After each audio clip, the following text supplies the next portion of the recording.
just accented to a budget that is the biggest also that we have signed, 1.758 trillion budget.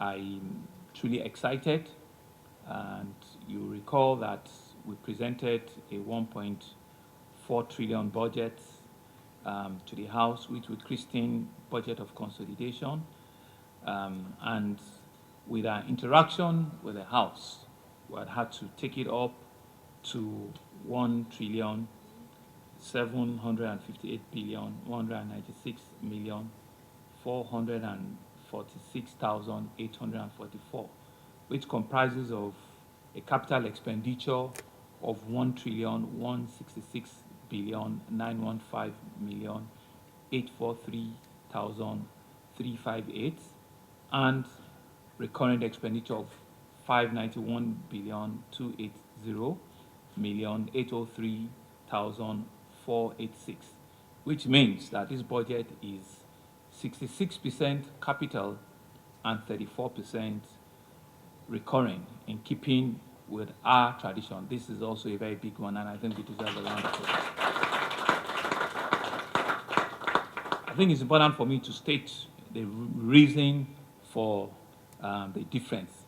It's not that the House Assembly are appropriating budgets to themselves or just, we had that conversation, and it's because we both agree and realize that we need to capture in the full budget, all of our financing options that we have deployed for the Blue Line and the Red Line projects, which we have raised sufficient funding for, and to be able to put up a level that will not also put pressure on our cash flow and on our debt sustainability. So all of the indices were checked, and we feel, that it's the right time for us to be able to put all of those heavy infrastructure on the balance sheet of the state right now. So the 2022 budget recognizes several other funded project transactions that are now being also accounted for using corporate transactions. There are IFC transactions, and there are some other, off-balance sheet transactions that we've all seen together, and that is what has given us this very well-detailed budget size. What it means is that we're closing the gap in our budget, and we're creating significant value for our citizens. We're creating significant value for our citizens, and you can begin to see that with our House of Assembly and ourselves, we're about ensuring that our team's agenda, which has been our driving force, is on track. The greater Lagos, desire that we believe all of our citizens require is also on track. So the goals and objectives is to ensure that all our developmental agendas are well taken care of.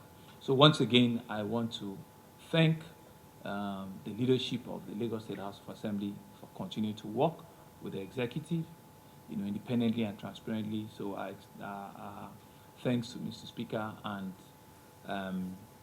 ranking members and members of that great House, staff of the Lagos State House of Assembly, of course, economic planning, finance team, and all of you that have been part of, putting together, a very strong, budget for Lagos State for the year 2022. Thank you very much, and Happy New Year in advance.